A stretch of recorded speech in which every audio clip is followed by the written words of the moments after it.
కేసీఆర్ గారి నాయకత్వం కారు గుర్తుకే జై హింద్.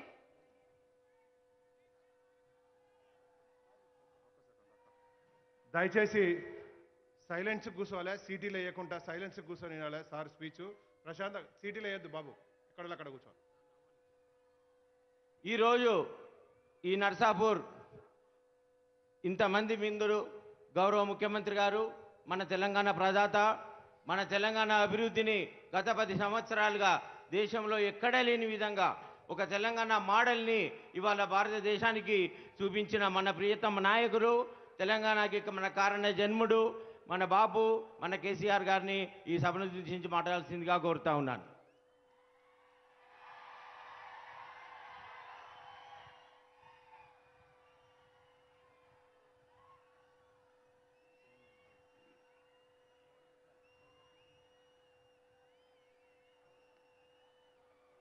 గౌరవనీయులు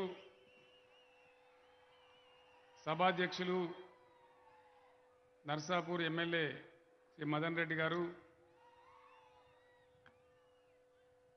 ఈనాటి ఎన్నికల అభ్యర్థి శ్రీమతి సునీత లక్ష్మారెడ్డి గారు, గౌరవ మంత్రివర్యులు శ్రీ హరీష్ రావు గారు, వెంకట్రామరెడ్డి ఎమ్మెల్సీ గారు, అసంఘటిత బోర్డు చైర్మన్ గారు దేవేందర్ రెడ్డి గారు, జడ్పీ చైర్మన్ హేమలత శేఖర్ గౌడ్ గారు, ఎమ్మెల్సీ రఘోత్తమ్ రెడ్డి గారు, గాలి అనిల్ కుమార్ గారు, సింగాయపల్లి గోపి గారు, గ్రంథాలయ సంస్థ చైర్మన్ చంద్రగౌడ్ గారు, శ్రీ రాజేశ్వర్ దేశపాండే గారు, వేదికను అలంకరించిన స్థానిక సంస్థల ప్రజాప్రతినిధులు, పార్టీ నాయకులు, విశేషంగా నర్సాపూర్ నలుమూలల నుంచి తరలి వచ్చినటువంటి అక్కా చెల్లెలకు అన్నదమ్ములకు అందరికీ నా నమస్కారాలు. ఎన్నికలు చాలాసార్లు వస్తూ ఉంటాయి, పోతూ ఉంటాయి. మన దేశంలో ఈరోజు వరకు కూడా 75 సంవత్సరాల ప్రజాస్వామ్య ప్రక్రియ తర్వాత ప్రజాస్వామ్య పద్ధతిలో రావాల్సినటువంటి అవసరమైనటువంటి పరిణతి ఎంత రావానో అంత ఇంకా రాలేదు. అట్లా ఎక్కడైతే వచ్చిందో, ఏ దేశాలలో వచ్చిందో ఆ దేశాలు బాగా ముందుకు దూసుకొని పోతూ ఉన్నాయి. మన దేశంలో కూడా రావాలని చెప్పి నేను మీ అందరినీ కోరుతా ఉన్నా. ఎన్నికలు వచ్చినప్పుడు ఆగమాగం కావద్దు, మంచిగా నిదానంగా ఆలోచించాలి. మంచి చెడ్డ ఆలోచించి ఓటేస్తే చాలా బాగా జరుగుతుంది. ఎందుకంటే ప్రజాస్వామ్యంలో ప్రజల దగ్గర ఉండే ఒకటే ఒక ఆయుధం మీ ఓటు. అది చాలా విలువైనటువంటిది. వచ్చే 5 సంవత్సరాల కోసం మీ తలరాతను, మీ భవిష్యత్తును అది నిర్దేశిస్తుంది. కాబట్టి చాలా జాగ్రత్తగా ఆలోచించి మీ ఓట్లు వేయాలని చెప్పి నేను కోరుతా ఉన్నా. ఎలక్షన్ వచ్చినప్పుడు జనరల్గా ఏం జరుగుతుంది, ప్రతి పార్టీ నుంచి ఒక అభ్యర్థి నిలబడతారు. ఇప్పుడు బీఆర్ఎస్ నుంచి సునీత లక్ష్మారెడ్డి గారు ఉన్నారు, కాంగ్రెస్ నుంచి ఎవరో ఒక ఆయన ఉన్నాడు, బీజేపీ కూడా ఎవరో ఒక ఆయన ఉంటాడు, ఇండిపెండెంట్ కూడా ఒకటో ఆరునో ఉంటే ఉండవచ్చు. అయితే వీళ్ళ మంచి చెడ్డలు మీరు తప్పకుండా ఆలోచన చేయాలి. ఎందుకు అరుస్తుందండి? ఈ అరిసేటోడు మనోడేనా? మనోళ్ళు అయితే మధ్యలో అరవరు, మీటింగ్ అయిపోయిన తర్వాత బాగా అర్థం. అభ్యర్థుల యొక్క మంచి చెడ్డ, అభ్యర్థులు ఎటువంటి వాళ్ళు, వాళ్ళ అవకాశం ఇస్తే వాళ్ళు ఏం చేస్తారు అనేది మీరు తప్పకుండా ఆలోచన చేయాల్సిందే. అంతకంటే ముఖ్యమైనది, ఈ అభ్యర్థుల వెనకాల పార్టీలు ఉంటాయి. ఆ పార్టీల గురించి కూడా మీరు ఆలోచన చేయాలి. ఆ పార్టీల చరిత్ర చూడాలి. ఆ పార్టీకి అవకాశం ఇస్తే ఎటువంటి నడక నడుస్తారు, వాళ్ళకి అధికారం ఉన్నప్పుడు ఏం పనులు చేసిండ్రు, మనకి ఏం మంచి జరుగుతుంది అనేది మీరు ఆలోచించినప్పుడు గ్రామాల్లో చర్చించి తప్పకుండా మంచి ఫలితాలు వచ్చే అవకాశం ఉంటుంది. తద్వారా మంచి భవిష్యత్తు కూడా కలిగేటువంటి అవకాశం ఉంటుందని నేను మనవి చేస్తా ఉన్నా. బీఆర్ఎస్ పార్టీ పుట్టిందే తెలంగాణ ప్రజల కోసం, తెలంగాణ రాష్ట్ర సాధన కోసం. కాంగ్రెస్ పార్టీ ఉన్న తెలంగాణను ఊడగొట్టిన పార్టీ. 58 ఏళ్ళు మనం ఏడిపించి గోసబెట్టి కరువుల పాలు చేసి కష్టాల పాలు చేసినటువంటి పార్టీ 69లో ఉద్యమం వచ్చింది మా తెలంగాణ మాకు కావాలని 400 మంది విద్యార్థులు కాల్చి చంపేసినారు లక్షలాది మందిని జైళ్ళలో వేసినారు తర్వాత సరే ఆ ఉద్యమం సక్సెస్ కాలే 2000 సంవత్సరంలో మళ్ళీ మనం మొదలు పెడితే 2004లో మేము తెలంగాణ ఇస్తామని చెప్పి మనతో పొత్తు పెట్టుకున్నారు పొత్తు పెట్టుకుంటే ఏమైంది వాళ్ళకి ఇక్కడ ఆంధ్రప్రదేశ్లో అక్కడ ఢిల్లీలో 2 చోట్ల అధికారం వచ్చింది మరి 2005లో 2006లో తెలంగాణ ఇవ్వాలి కదా ఇవ్వలేదు మళ్ళా దోకా చేసినారు మనమందరం ఏకమై యావత్తు తెలంగాణ ఒకటై 14 సంవత్సరాలు పోరాటం చేస్తే చివరికి నాకు తిక్కరేగి కేసీఆర్ సచ్చుడో తెలంగాణ వచ్చుడో అని చెప్పి ఉద్యమానికి పోతే ఉపవాస దీక్ష చేస్తే అప్పుడు వచ్చి ప్రకటన చేసినారు అప్పుడన్నా ఇచ్చినా అంటే మళ్ళా ఎగబెట్టినారు మళ్ళా సకల జనుల సమ్మె ఉద్యోగస్తులు లోకమంతా రోడ్డు మీద పడి గందరగోళం చేస్తే 33 పార్టీలు భారతదేశంలో మనకు సపోర్ట్ ఇస్తే అప్పుడు దిక్కు లేకుండా వచ్చి దిగొచ్చి తెలంగాణ కోసం ముందుకొచ్చినారు సో ఎవరి చరిత్ర ఏందో దయచేసి మీరు ఆలోచించాలని చెప్పి నేను కోరుతా ఉన్నా బీఆర్ఎస్ పార్టీ 10 ఏళ్ల కింద అధికారంలోకి వచ్చింది కాంగ్రెస్ 50 సంవత్సరాలు పరిపాలన చేసింది ఆ 50 సంవత్సరాల పరిపాలనలో ఎట్లా ఉండే ఈ 10 ఏళ్ల పరిపాలన ఎట్లా ఉంది అది కూడా మీరు బేరీజ్ వేయాలని నేను కోరుతా ఉన్నా బీఆర్ఎస్ తెలంగాణ వచ్చినప్పుడు చాలా కష్టాలుండే కరెంటు లేదు మంచినీళ్ళు లేవు సాగునీళ్ళు లేవు చేనేత కార్మికుల ఆఖరి సావులు రైతుల ఆత్మహత్యలు ప్రజలు వలసపోవడం అన్నీ కూడా ఇబ్బందులే ఉండే కొత్త కుండలో ఈగ వచ్చినట్టుగా ఉండే మేధావులను పిలిపించి మాట్లాడి పరిస్థితులు అంచనా వేసుకొని ఒక మార్గం పట్టినాం అది భగవంతుని దయ వల్ల చాలా విజయవంతమైంది సంక్షేమ కార్యక్రమాలు బాగా తీసుకున్నాం ఆ తర్వాత రైతుల గురించి అద్భుతమైన పనిచేసినాం సంక్షేమ కార్యక్రమాలలో పెన్షన్లు కాంగ్రెస్ జమానాలో ఎంత పెన్షన్ ఇచ్చేది మీ అందరికీ తెలుసు 70 రూపాయలు 40 రూపాయలు చివరికి 200 రూపాయలు ఇచ్చినారు నేను అందరిని అడిగిన 2014లో ఎలక్షన్ మేనిఫెస్టో విడుదల చేసే ముందు ఎందుకు ఇస్తామండి పెన్షన్లు అని అడిగిన నేను ఏ కారణం చేతి ఇస్తాం పెన్షన్లు అసలు ఎందుకు ఇవ్వాలి మీ ఉద్దేశం ఏంటి సార్ అన్నారు ఉద్దేశం ఏంటంటే సమాజంలో కొందరు విధివంచితులు అవుతారు అనుకోకుండా కొన్ని అపాయాలకు గురవుతారు కొంతమందికి స్త్రీలకు భర్తలు చనిపోవచ్చు కొందరికి భర్తలు బదిలేయవచ్చు కొంతమంది పెద్ద మనుషులు అయితే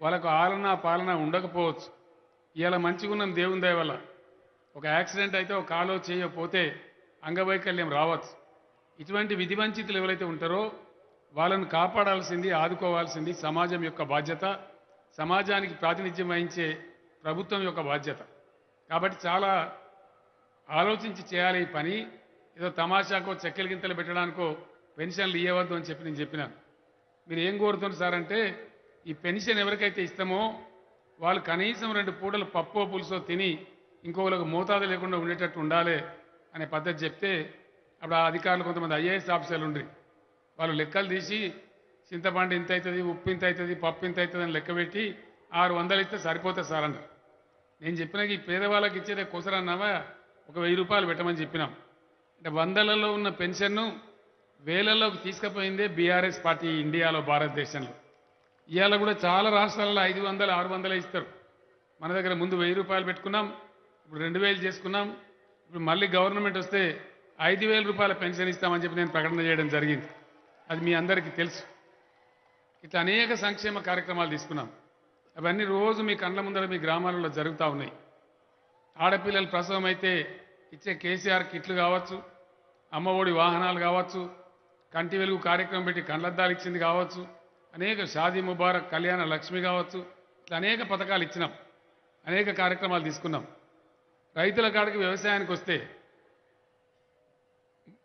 రైతులకు నీళ్లు బారితే మీకు కూడా కాలువ వస్తూ ఉంది కాళేశ్వరం కాలువ కొద్ది రోజులలో కంప్లీట్ అవుతుంది ఎక్కడ ప్రాజెక్టుల కింద చెరువుల కింద నీళ్లు బారితే ఇంతకుముందు వాళ్ళు ట్యాక్స్ తీసుకునేది పన్ను తీసుకునేది మనం ఆ పన్నును రద్దు చేసినాం కంప్లీట్గా రద్దు చేసినాం ఇప్పుడు కూడా ట్యాక్స్ తీసుకుంటలేం జీరో ఒక పైసా కూడా తీసుకోం అట్లనే 24 గంటల కరెంటు ఒక ఏడాది బావు కాలంలో మంచిగా చేసి నాణ్యమైన కరెంటు వచ్చేటట్టు చేసి 24 గంటల కరెంటు ఫ్రీగా ఇస్తా ఉన్నాం. అది మీ అందరికీ తెలుసు. రైతు బంధు కళలో కూడా వాళ్ళు అనుకోలే సర్కార్ రైతులకు పైసలు ఇస్తుందని ఎప్పుడన్నా విన్నామా మనం? ఈ భారతదేశంలో ఎక్కడైనా ఇస్తారా? ఎప్పుడు కూడా లేదు. అంజమాన్ అప్పులు కట్టకపోతే మన తలుపులు కూడా ఇక్కపోదురు తప్ప ఎన్నడూ కూడా రైతులకు సాయం చేయాలని ఏ ప్రభుత్వం ఏ నాయకుడు ఆలోచన చేయలే. రైతు బంధు అనే పదాన్ని పుట్టించిందే బీఆర్ఎస్ ప్రభుత్వం. ఆ విషయం మీ అందరికీ తెలుసు. రైతు బంధు ఇస్తా ఉన్నాం, రైతు బీమా పెట్టినాం.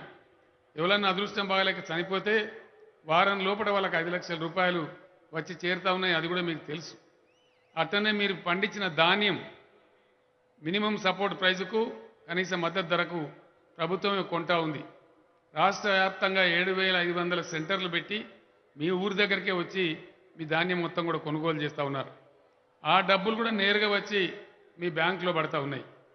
ఈ విధంగా వ్యవసాయాన్ని స్థిరీకరించాలి, రైతులు బాగుండాలి.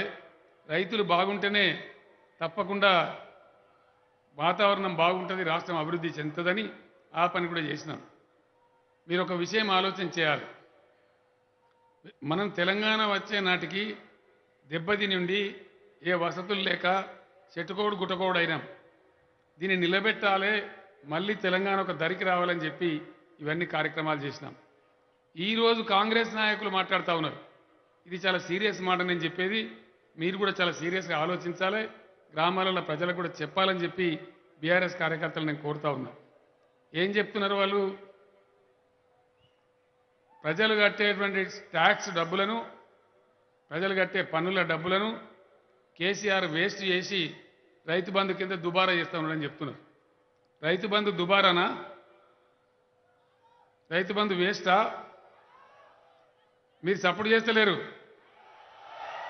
రైతు బంధు ఉండాలన్నా? రైతు బంధు ఉండాలంటే ఇక్కడ సునీత లక్ష్మారెడ్డి గారు గెలవాలి. సునీత లక్ష్మారెడ్డి గారు గెలిస్తే ఏమవుతుంది? ఇక్కడ మీరు గెలిస్తే ఇక్కడనే ఆగది కథ. ఇక్కడ ఏ ఎమ్మెల్యే గెలుస్తాడో రాష్ట్రంలో ఆ ప్రభుత్వం ఏర్పడుతుంది. మరి రైతు బంధు ఉండడమే కాదు, నేను మొన్ననే ప్రకటించిన రైతు బంధు చాలా ఉపయోగపడుతున్నది. రైతులకు అప్పుల పాలు కాకుండా చేస్తున్నది, పాత బాకీలు కట్టుకునేటట్టు చేస్తున్నది. కాబట్టి దాన్ని 16,000 రూపాయలు చేస్తామని నేను చెప్పడం జరిగింది. ఆ విషయం మీ అందరికీ తెలుసు. మరి రైతు బంధు ఉండాలి, అది 16,000 దాకా పోవాలంటే సునీత గారు గెలవాల్సిన అవసరం ఉంటుంది, బీఆర్ఎస్ గెలవాల్సిన అవసరం ఉంటుంది. అట్లనే పిసిసి అధ్యక్షుడు మాట్లాడుతూ ఉన్నాడు, కేసీఆర్కి ఏం పని లేదు, 24 గంటల కరెంట్ ఇస్తా ఉన్నాడు వేస్ట్గా అని చెప్తా ఉన్నాడు. 24 గంటల కరెంటు వేస్ట్ అట. కరెంటు 24 గంటలు వేస్ట్ అండి? ఎన్ని గంటలు ఉండాలి కరెంటు? వినబడతలేదు. 24 గంటలు ఉండాలి. 24 గంటలు ఉండాలంటే ఒకసారి చేతులు లేవటం అందరు దయచేసి. ఎక్కడ అడిగినా తెలంగాణలో ఇదే భాష. ఏ ఊర్లో నేను ఇయ్యాల కూడా ఇది 4వ మీటింగు. ప్రతి మీటింగ్లో నేను అడుగుతా ఉన్నా, ప్రజలేమో ఇది కోరుతున్నారు, కానీ కాంగ్రెస్ నాయకులు కరెంటు వేస్ట్ అని చెప్తున్నారు. 24 గంటలు ఇయ్యద్దు, మేము వస్తే 3 గంటలు ఇస్తాము అని చెప్తున్నారు. 3 గంటల కరెంటుతో పొలాలు పారుతాయా? ఎట్లా పారుతాయా అంటే 10 HP మోటార్ పెట్టుకోవాలని చెప్తున్నారు. రైతుల దగ్గర 10 HP మోటార్లు ఉంటాయా? రైతుకు ఉండేదే 3 HP 5 HP ఉంటుంది, అంతకు మించి 10 HP మోటార్ ఉండదు. కానీ తెలివి తక్కువగా వాళ్ళు ఉన్ననాడు వాళ్ళు చెయ్యలే, రైతులు నాగం పట్టించండ్రు. ఇలా బీఆర్ఎస్ చేస్తూ ఉంటే దాన్ని తీసేయాలని చెప్తా ఉన్నారు. ఇంకో విషయం చాలా పెద్ద ప్రమాదం, చాలా చాలా పెద్ద ప్రమాదం. అది ఎవరో చిన్న వ్యక్తులు చెప్తలేరు, డైరెక్ట్గా రాహుల్ గాంధీ చెప్తా ఉన్నాడు. ఢిల్లీకి వెళ్ళి వచ్చి ఏం చెప్తున్నాడు? కాంగ్రెస్ గవర్నమెంట్ గెలిస్తే మేము ధరని తీసి బంగాళాఖాతంలో ఇస్తామని చెప్తున్నాడు ఆయన. ధరని ఎందుకు పెట్టినాం?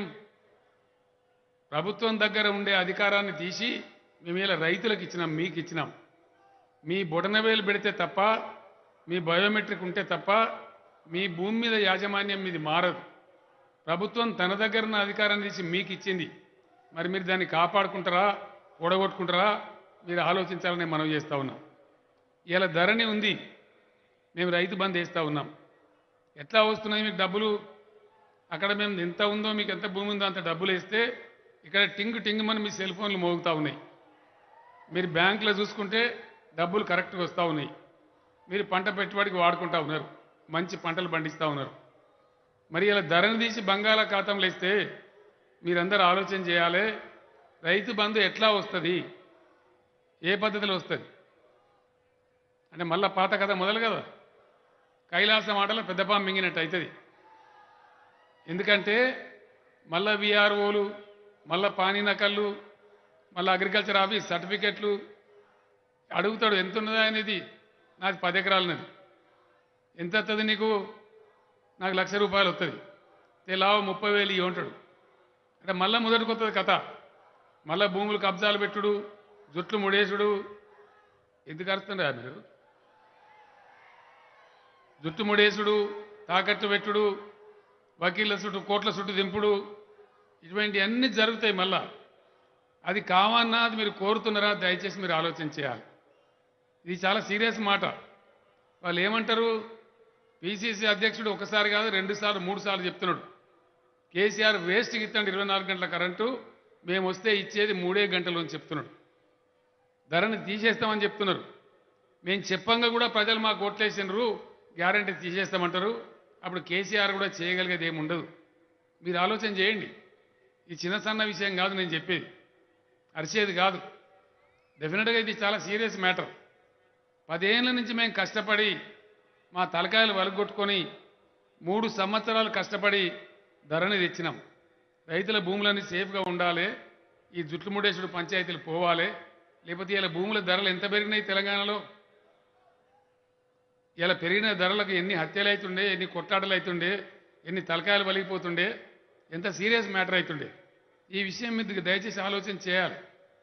ఇవాళ మీ కడుపులో చల్లగదలకుండా, మీరు ఎవరికి దరఖాస్తు పెట్టకుండా, మీరు ఏ ఆఫీస్ చుట్టూ తిరగకుండా డబ్బులు వచ్చి నేరుగా మీ ఖాతాలో పడుతుంది. మీరు వడ్లు అమ్మితే కూడా అట్లనే వచ్చి మీ ఖాతాలో పడుతుంది. ఇంత మంచి సదుపాయం వస్తే వాళ్ళు ఉన్ననాడు వాళ్ళకి చేసే శాతగాలే, వాళ్ళకి తెలియలేదు. ఎవడైనా చేసి తెస్తే దాన్ని తీసేస్తామని చెప్తా ఉన్నారు. కర్ణాటక రాష్ట్రంకి ఒక ఆయన వచ్చిండు, కాంగ్రెస్ ఆయన. కేసీఆర్ నీకు తెలుసా, మేము 5 గంటల కరెంట్ ఇస్తున్నామని చెప్పిండు. ఇది చెప్పిన సన్నాసి, మేము 24 గంటలు ఇస్తున్నాం, నీ 5 గంటలు ఎవరికి కావాలి అని నేను జవాబు చెప్పిన. అంటే ఈ పరిస్థితులలో కాంగ్రెస్ ఆలోచన సరళి ఉంది. మరి ఏది కావాలనో నిర్ణయించాల్సింది మీరు. కాంగ్రెస్ వాళ్ళు ఇవి కాదు, పచ్చి అబద్ధాలు చెప్పట్లే, వాళ్ళు పెద్ద మునగాళ్ళు. పరంపోగు భూములు ఎవరైతే అసైన్మెంట్ ఇచ్చినామో, ఎస్సీలకు కావచ్చు, ఎస్టీలకు కావచ్చు, బీసీలకు కావచ్చు, వాటిని గుంజుకుంటారు అని చెప్తుండ్రు. ఎవరైనా గుంజుకుంటారా? ఇంత అబద్ధాలు చెప్పచ్చునా? మొన్ననే ఎలక్షన్లో మేము చెప్పినాం, మేనిఫెస్టోలో కూడా చెప్పినాం, ఈ అసైన్మెంట్ ఇచ్చిన భూములకు వాళ్ళకి అధికారం లేకుండా పోతా ఉంది. మామూలు వాళ్ళు అయితే వాళ్ళు అమ్ముకుంటున్నారు, కొనుక్కుంటున్నారు. వీళ్ళకు కూడా కొంతకాలం దాటిన తర్వాత పట్టా ఇవ్వాలి కదా అని చెప్పినాం. అందరు దళిత ఎమ్మెల్యేలు, గిరిజన ఎమ్మెల్యేలు కూడా కావాలని చెప్పి కోరినారు. డెఫినెట్గా అసైన్డ్ భూములు అందరికీ కూడా పట్టా చేసి వాళ్ళకే సొంత హక్కులు ఇస్తామని చెప్పి నేను మనవి చేస్తా ఉన్నా. అవి ఎవరికి కూడా భూములు పోవు. ఈ అసత్య ప్రచారాలు నమ్మాల్సిన అవసరం లేదు. ఇది పూర్తి తప్పులు తడక అబద్ధమని నేను మనవి చేస్తా ఉన్నా. మంజీరా నది, హల్దీ నది ఎట్లా ఉండేటి కాంగ్రెస్ రాజ్యంలో? ఎవడన్నా పట్టించుకున్నాడా? ఇంకా వాళ్ళ తెలివికి ఏం చేసిందంటే, మంజీరా నది మీద, హల్దీ నది మీద చెక్ డ్యాములు కట్టొద్దని బ్యాన్ పెట్టిండ్రు. వాళ్ళ రాజ్యంలో కట్టకూడదు అని బ్యాన్ పెట్టిండ్రు. ఈరోజు 2 నదుల మీద కడితే 2 నదులు కూడా జీవనదుల్లాగా ఉంటా ఉన్నాయి. హల్దీ వాగునైతే కాళేశ్వరం నీళ్లు పోసి మీ పంటల సమయంలో వాటిని మత్తలు దుంకిపిస్తూ ఉన్నాం. ఏప్రిల్ నెలలో ఎండాకాలంలో కూడా బ్రహ్మాండంగా పంటలు పండుతూ ఉన్నాయి. ఇలా కరెంట్ ఎట్లా ఉన్నది? ఆ రోజు ఎట్లా ఉండే? రాత్రి పోతే విపరీతంగా పాములు గరిచి, తేళ్లు గరిచి అనేకమైన మంది చనిపోయినారు. కరెంట్ షాకులు కొట్టి చనిపోయినారు. ఈరోజు 24 గంటల కరెంట్ ఇస్తే మీరు దర్జాగా రాత్రి ఇంటికాడ పండుకొని పొదరిపూట పోయి కరెంట్ పెట్టుకుంటా ఉన్నారు. మరి ఈ సదుపాయాలు పోతాయి. ఈ సదుపాయాలు ఉండాలి, ఇంకా మంచిగా మెరుగ్గా రావాలంటే బీఆర్ఎస్ పార్టీ గెలిస్తేనే సాధ్యమవుతుంది తప్ప వేరే రకంగా కాదు అని నేను మీకు మనవి చేస్తా ఉన్నా. నేను ఇప్పుడు గంట సేపు కూడా చెప్పచ్చు, 2 గంటలు కూడా చెప్పచ్చు. సంక్షేమ కార్యక్రమాలు ఎట్లున్నాయి, రైతుల కార్యక్రమాలు ఎట్లున్నాయి, మంచినీళ్ళు ఎట్లా వచ్చినాయి. మీకు మంచినీళ్ళకి చాలా ఇబ్బంది ఉండే. ఇక్కడ 3 రోజులకు 4 రోజులకు రాకపోవు. గ్రామాలలో సర్పంచులు ఆ మోటార్లు గాలిపోతుంటే వశంగాని బాధలుండే. మీకు సరి అయిన సరఫరా లేకుండే. నేను మదన్ రెడ్డి గారు చెప్తే చొరవ తీసుకొని కోమటిబండ నుంచి లింక్ ఇచ్చినాం. ఇలా ఫుల్గా బ్రహ్మాండంగా మీకు మంచినీళ్ళు కూడా వస్తూ ఉన్నాయి. ప్రతి ఇంట్లో నల్లా పెట్టి ఏ రాష్ట్రంలో కూడా ఇండియాలో ఇయ్యరు, మనం ఒక్కలే రాష్ట్రం ఇస్తూ ఉన్నాం.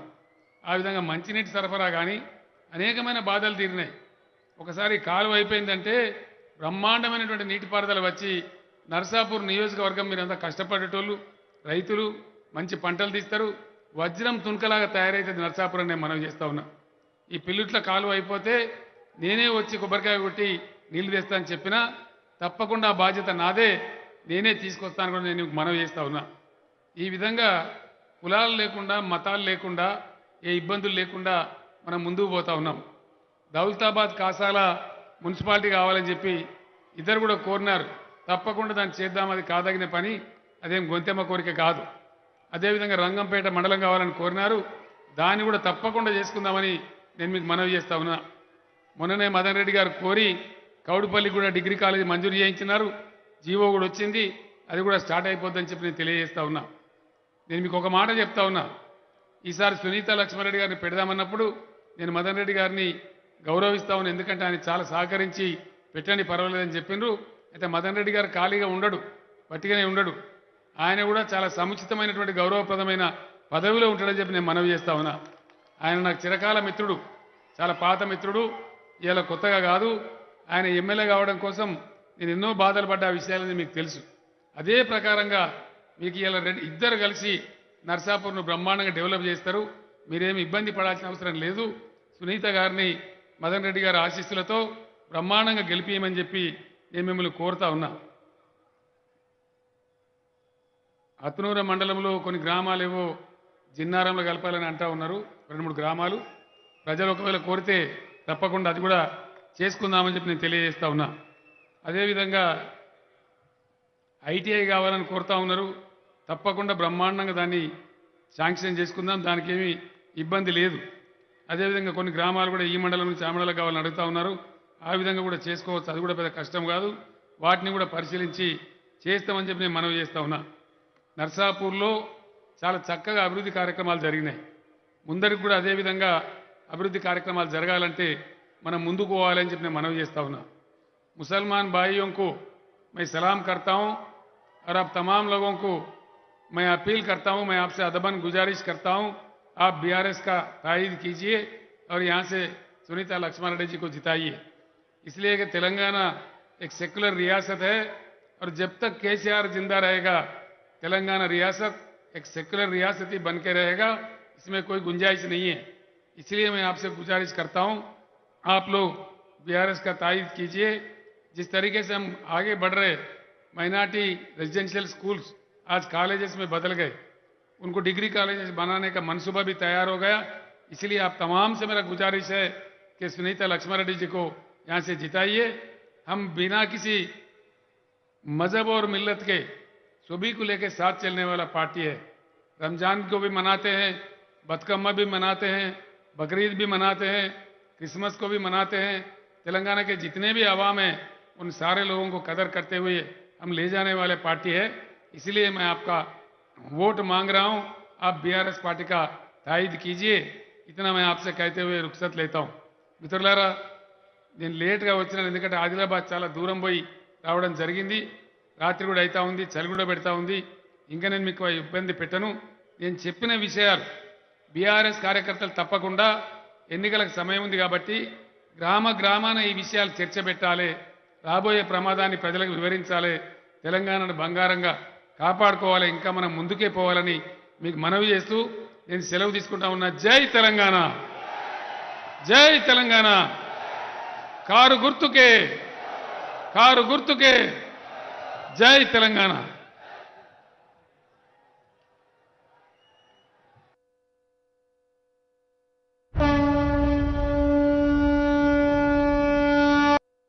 చేసే జనవానికి మీరు 2:30కు వచ్చి ఇప్పటిదాకా ఉండి 4 గంటలు ఉన్నందుకు మీ అందరికీ పేరు పేరున ధన్యవాదాలు. గౌరవ ముఖ్యమంత్రి గారికి అన్ని సభలు ఉండడం వల్ల కొద్దిగా ఆలస్యమైంది. ఇప్పుడు కాంగ్రెస్ పార్టీ నుంచి, బీజేపీ పార్టీ నుంచి రాష్ట్ర నాయకులు మన పార్టీలకి జాయిన్ అవుతున్నారు. గౌరవ ముఖ్యమంత్రి గారు వారిని పార్టీలోకి ఆహ్వానిస్తూ ఉన్నారు. మన కాంగ్రెస్ రాష్ట్ర నాయకులు, మన జిల్లావాసి గాలి అనిల్ కుమార్ గారిని గౌరవ ముఖ్యమంత్రి గారు బీఆర్ఎస్ పార్టీకి ఆహ్వానిస్తూ ఉన్నారు. అదేవిధంగా బాలకృష్ణ గారు కాంగ్రెస్ పార్టీ నుంచి మన పార్టీలో జాయిన్ అవుతా ఉన్నారు. ముఖ్యమంత్రి గారు వారి పార్టీకి ఆహ్వానిస్తూ ఉన్నారు. అదేవిధంగా బీజేపీ రాష్ట్ర నాయకులు సింగాయపల్లి గోపి గారు మన జిల్లా వాసి, వారు ఇవాళ మీ అందరి ముందు వారిని కూడా గౌరవ ముఖ్యమంత్రి గారు పార్టీకి ఆహ్వానిస్తూ ఉన్నారు. బీఆర్ఎస్ పార్టీలో వారు జాయిన్ అవుతూ ఉన్నారు ముఖ్యమంత్రి గారి సమక్షం లోపల. అదేవిధంగా నా బీజేపీ నాయకులు, రాష్ట్ర స్థాయి నాయకులు రాజేశ్వరరావు దేశపాండే బీజేపీ నుంచి వారు కూడా ఇవాళ మన బీఆర్ఎస్ పార్టీలో గౌరవ ముఖ్యమంత్రి గారు వారిని ఆహ్వానిస్తూ ఉన్నారు, వారు జాయిన్ అవుతూ ఉన్నారు. అదేవిధంగా బీజేపీ నుంచి గాండ్ల శ్రీకాంత్ గౌడ్ గారు, అదేవిధంగా శ్రీనివాసరెడ్డి గారు, జ్యోతి సురేష్ ఎంపీపీ గారు, సునీతా బాలరెడ్డి గారు, హజ్మత్ గారు, నరసింహరావు గారు, వీరందరూ కూడా కాంగ్రెస్ బీజేపీ నుంచి కూడా ఈ వేదిక సమక్షంలో వేదిక మీద గౌరవ ముఖ్యమంత్రి గారి వారందరినీ కూడా కండువా కప్పి మన బీఆర్ఎస్ పెద్ద కుటుంబానికి బీఆర్ఎస్ పార్టీకి ఆహ్వానిస్తున్నారు. వారందరికీ కూడా ఈ వేదిక మీద నుంచి వారికి ధన్యవాదాలు తెలుపుతూ, వారు కూడా మన ఎన్నికల్లో మనతో పాటు పూర్తి స్థాయిలో పనిచేసి మనందరం కలిసి ఇవాళ రాష్ట్రంలో, అదేవిధంగా మెదక్ జిల్లా ఉమ్మడి జిల్లాలో, అదేవిధంగా నర్సాపూర్ నియోజకవర్గంలో మన అఖండ విజయం మూడోసారి బీఆర్ఎస్ ప్రభుత్వం సాధించాలని, అదేవిధంగా గౌరవ ముఖ్యమంత్రి గారు ఏదైతే తెలంగాణ అభివృద్ధి చేస్తూ ఉన్నారో, ఏకైక రాష్ట్రం తెలంగాణ రాష్ట్రం, అభివృద్ధి సంక్షేమం రెండు కూడా మిళితమై సమపాలనలో అభివృద్ధి చెందే దేశంలో ఏకైక రాష్ట్రం అంటే మన తెలంగాణ రాష్ట్రం. ఆ గౌరవం, ఆ ప్రతిష్ట మన రాష్ట్రానికే దక్కింది. ఏ నూతన రాష్ట్రానికి భారతదేశంలో కూడా జరగలేదు. మీ అందరికి కూడా ఈ కార్యక్రమానికి వచ్చినందుకు పేరు పేరున ఆహ్వానిస్తూ ఉన్నాం.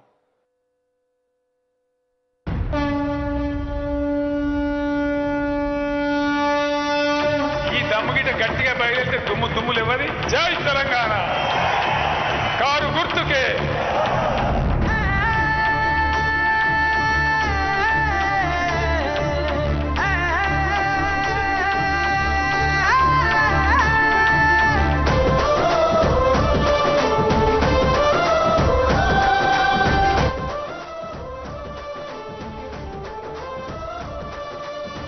సమరానికి సై అని ఉరుకు, రాష్ట్రాన్నే ముందుకు నడుపు. సమరాన్ని